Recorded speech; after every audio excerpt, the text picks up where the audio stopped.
Just like how you're influenced by the people around you, the media you absorb will also influence your mindset and your energy.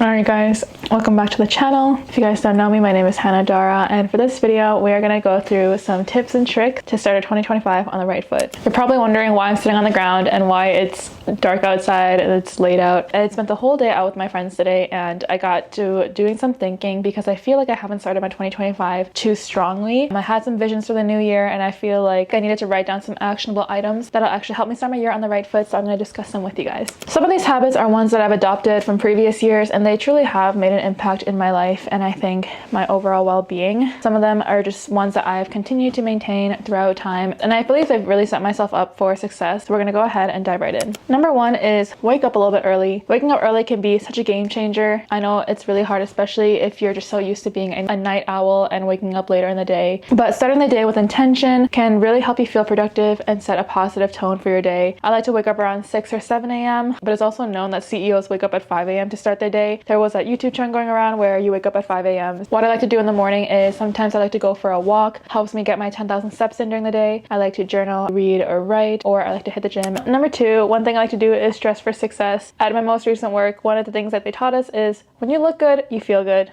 Dressing well, even when you're working from home, can really boost your confidence and prevent self-sabotaging habits. For me, I have a very bad habit of binge eating, and when I dress good, I feel good and I feel less of the urge to binge eat. I notice when I just feel confident in my appearance, I tend to just make healthier choices and I just feel more productive about my day. You don't make the outfit, your confidence makes the outfit. So confidence in your outfit can lead to confidence in your mindset. So take a moment to dress with intention, even if no one sees it. You're dressing for yourself and dressing for your own confidence. Number three, be intentional with the media that you consume. We become a product of what we consume. This can be also just like the fact that we become the average of the 5 closest people to us. Just like how you're influenced by the people around you, the media you absorb will also influence your mindset and your energy. Personally, I have tried to at least stop listening to sad music altogether because there are times where I listen to sad music when I'm already sad and it'll just send me into a deeper spiral, which is not really productive for myself or for anyone else. Why fixate on negative emotions when we can fixate on our positive ones? I feel like that's kind of obvious, but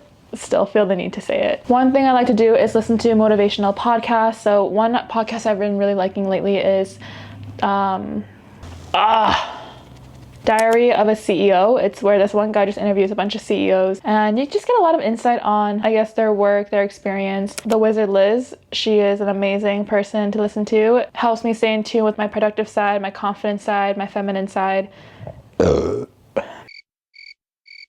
Also being intentional about what kind of accounts you follow on Instagram. So I try to unfollow a lot of unnecessary accounts and more so the ones that motivate me or inspire me to work harder. In addition to being intentional with what you consume in the media, it's also important to be mindful about what you consume physically. Your mental well-being can also be impacted by your physical well-being. One thing that I've started taking lately is a product called Magic Mind. It's like a mental performance shot. Magic Mind drinks are meant to provide focus, clarity, a sharper mind, and less stress. There are 12 powerful ingredients in this drink that have been proven to increase productivity with less dependency on traditional stimulants such as caffeine. So one of the ingredients in here is lion's mane mushrooms, which is known on TikTok, especially if you're on that side of TikTok, for improving your working memory and encouraging cellular growth. It also encourages cognitive processing and your overall mood. There's also ingredients in there such as ashwagandha, which has been known to help with anxiety and stress reduction. Vitamin B, which also supports cognitive performance. It helps boost your metabolic energy and it also helps combat stress. Vitamin D, of course, as you can see, I live in Canada and it gets dark around 4 p.m. pretty quickly, so there's not a lot of opportunities to get that vitamin D from the sun. A lot of times people here take vitamin D supplements to accommodate for that, and this drink has vitamin D in it. There's a little bit of sweetness from organic agave. It actually tastes very, in my opinion, citrusy and slightly sweet. This is something that I have started taking lately for my overall mental well-being. I have noticed that it's a lot easier for me to fall asleep now. I don't struggle with insomnia as much as I used to. I do feel less stressed throughout the day And when I am feeling overwhelmed, I feel that I approach it in a more calm state than my usual panicking, stressing self. I actually took it not too long ago, which is probably why I'm sitting and like feeling so calm for this video. I feel like usually I'm like,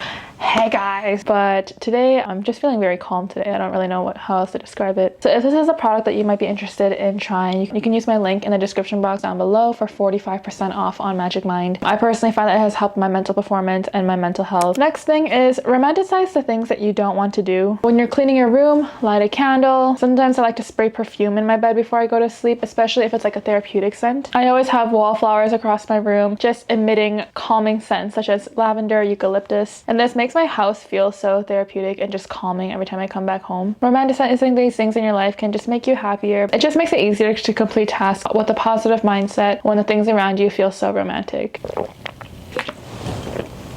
Number 5 is practice affirmations in the mirror every day. This can be so embarrassing, genuinely, because I feel like it's kind of awkward to just talk to yourself in the mirror. It's really awkward to just like say things to yourself that you might not fully believe. Like deep down in your heart, you might not fully believe it. So it's kind of awkward to say it out loud. But in the same way, if you've ever told a story where you exaggerate a detail and then you've told multiple people this story, but because you've repeated the story so many times, you actually start to believe it's real. In that same mindset, the more times that you tell yourself something, the more times your brain is actually going to start to believe it's real and forget what isn't. You're really just using delusion to your own benefit. Therefore, the more you practice and tell yourself these affirmations, the more you're actually going to start to believe it. And one way you can do this is just like write a little affirmation on a post-it note and put it in your mirror. It can be something simple as I am confident, or it can be a very long affirmation, just something you want to start saying to yourself, something you want to start believing. One of the affirmations that I used to say in the mirror was I am a YouTuber, because I really wanted to start a YouTube channel. Back then I was filming vlogs, but I wasn't editing or posting any of them, but here I am now. Although I don't say that in the mirror, I do think that mindset has helped me build a motivation and inspiration to actually start putting out videos. Some simple affirmations you can try are I am capable of achieving my goals, I am worthy of love and success, I have the strength to overcome challenges. Just repeating some of these affirmations can really boost your self-esteem and your productivity. One thing I've come to realize is one of the affirmations, I am worthy of love,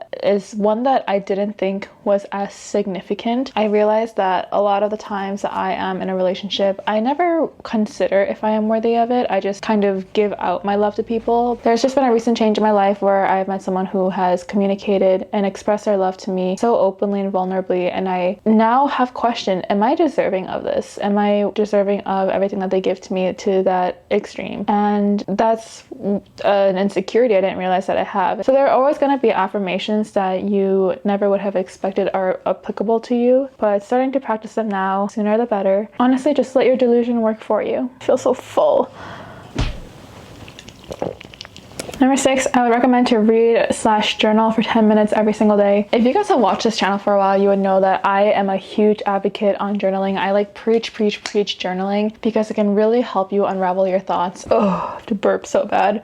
And process feelings that you might not really understand about yourself. Personally, it's really helped me reduce my anxiety about myself and about my situations. Writing out your thoughts has also shown that it can help reduce negative intrusive thoughts and also increase your working memory. Some people don't know where to begin when it comes to journaling, and that is the beauty of it, is that it's so personable. You can write whatever you want. You don't have to follow a certain like cookie cutter way of writing. You can just go with the flow. Sometimes I like to draw pictures. I like to just draw words and connect lines with each other and see like what stressor and what response connected with each other. I've been journaling for about 4 years now, and seeing my entries from 2020, 2021, 2022, it's kind of hard when you're in your wellness journey to believe that you've actually grown, but being able to see documented evidence of your growth and the entries that I've personally written over the past years, and being able to read like how unstable I was back then, and not saying that I'm completely fixed and stable now, but being able to see that how my approach to handling certain situations are different kind of reassure me that there is a lot of growth that's happening, and it's documented growth.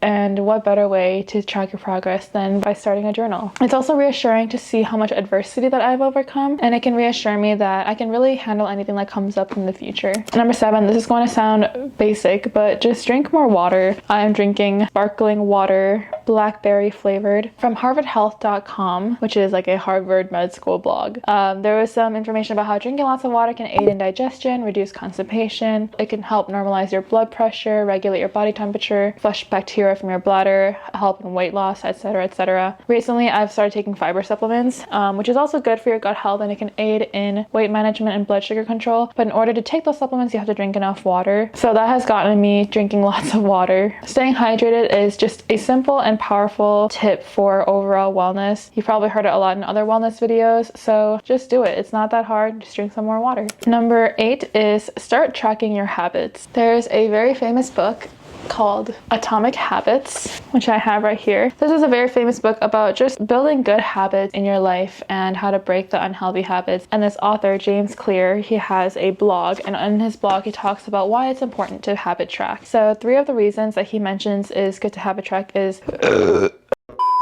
Number 1, tracking your habits visually remind you that you need to take action. So this means that if you have like a checklist of all your habits for every day, tracking them reminds you, oh, this is a habit I haven't done yet. Let me get started on it now. So it's a visual reminder to actually act upon whatever habit you are trying to practice. Number 2 is that it motivates you, especially if you have multiple days where you've been able to accomplish a habit. It'll motivate you to continue to do it. In the same way that Duolingo and Snapchat both have adopted streaks. Remember when people would Snapchat each other good morning streaks? In that same way of having a streak, it motivates you to keep on going and working towards the goal you are trying to accomplish. Number 3, it's just satisfying to celebrate your small wins and seeing your progress. And it just makes you feel better about yourself when you can record what you've gotten done. One thing you can do to make your habit tracking easy is just record the simple ones, such as making your bed in the morning, flossing, taking your vitamins, drinking water, and then maybe try incorporating some harder habits, such as waking up earlier, especially if you're not an early bird. Progress builds over time, and with consistency, that progress will indeed happen.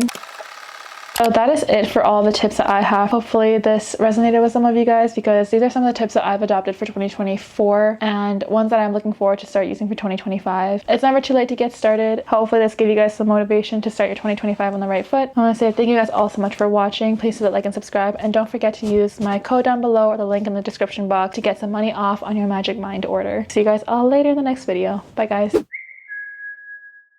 Let it go. 얼어붙어 like whoa. 띵하고 어지러워.